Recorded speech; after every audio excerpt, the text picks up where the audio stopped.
Tu veux rénover, mais est-ce que tu as vérifié si c'était vraiment faisable? Pas juste dans ta tête, mais sur le terrain avec les contraintes réelles. Parce que si tu zappes cette étape, tu risques de tout planter même avant d'avoir commencé. La majorité des gens qui achètent un bien se lancent dans leur rénovation juste avec leur désir, leur envie de faire la rénovation. Ils se disent on va ouvrir ici, on va casser ce mur, on va agrandir là. Résultat, ils découvrent trop tard ce qu'ils veulent réaliser n'est soit pas faisable, soit leur coûte 4 fois plus cher. Bref, on verra avec les artisans. Non, en fait, l'étude de faisabilité, c'est toi qui la pilotes, même avant de commencer à chiffrer ou d'avancer quoi que ce soit sur les travaux. Je vais te donner un exemple. Un client a voulu ouvrir une façade pour faire une grosse baie vitrée. Il n'a pas fait attention, il était dans une zone ABF. Il a commencé à faire des devis avec des artisans sans même savoir s'il avait le droit de le faire. Résultat, il a perdu 3 mois. Et en plus de ça, le retour des ABF, impossible d'ouvrir car il était trop proche d'un monument historique. Mais si tu fais une vraie étude de faisabilité avant ton projet, tu gagnes en clarté, en temps, en argent et en sérénité. Tu sais exactement ce que tu peux faire, comment, et là tu peux avancer avec confiance. Le problème, c'est que les gens ne savent pas où aller chercher l'information pour vérifier ce qu'ils doivent faire. C'est normal, ils ne sont pas architectes ni maîtres d'œuvre, ils ne sont pas du métier. Alors, du coup, ils avancent à l'aveugle ou alors ils se fient à des promesses vagues. Bon, ça devrait passer, je pense que c'est bon. Mais un chantier, ça ne se travaille pas à l'intuition. Ce que je vais faire là maintenant, c'est que je vais te partager mon écran et je vais te montrer comment faire une étude de faisabilité du début à la fin. Voilà comment ça se présente, une étude de faisabilité, le petit dossier que tu dois préparer pour être sûr que tu puisses faire tes travaux. Donc tu commences par une petite page de présentation. Ensuite, tu fais un sommaire qui va récapituler toutes les étapes par lesquelles tu vas passer pour comprendre si ton projet est viable ou non. Ensuite, tu fais un récap de ton projet. Sur ta première page, tu décris les travaux que tu veux réaliser. En 2, tu évalues les besoins théoriques de tes surfaces habitables.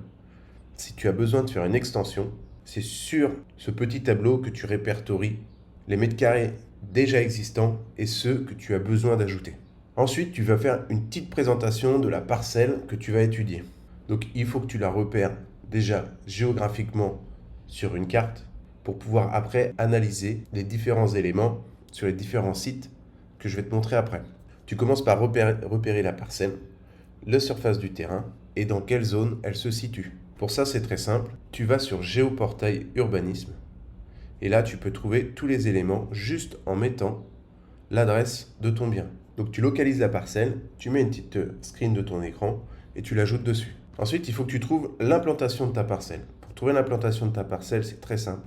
Tu retournes sur Géoportail, tu vas sur la fiche détail de la parcelle et là, tu auras tous les détails de ta parcelle avec sa section, les mètres carrés et le numéro de parcelle que tu pourras répertorier directement sur ton fichier. Tu peux ajouter quelques photos. Et ensuite, il faut que tu analyses tous les documents de l'urbanisme. Donc pour aller chercher les infos dont tu as besoin, il te suffit de retourner sur le site Géoportail. Une fois que tu es sur le site Géoportail, tu as à côté toutes les pièces écrites et graphiques. Il faut que tu ailles chercher celle qui correspond au PLU pour avoir la réglementation en vigueur de ta parcelle. Donc tu cliques dessus et tu arrives directement sur le PLU de ta commune.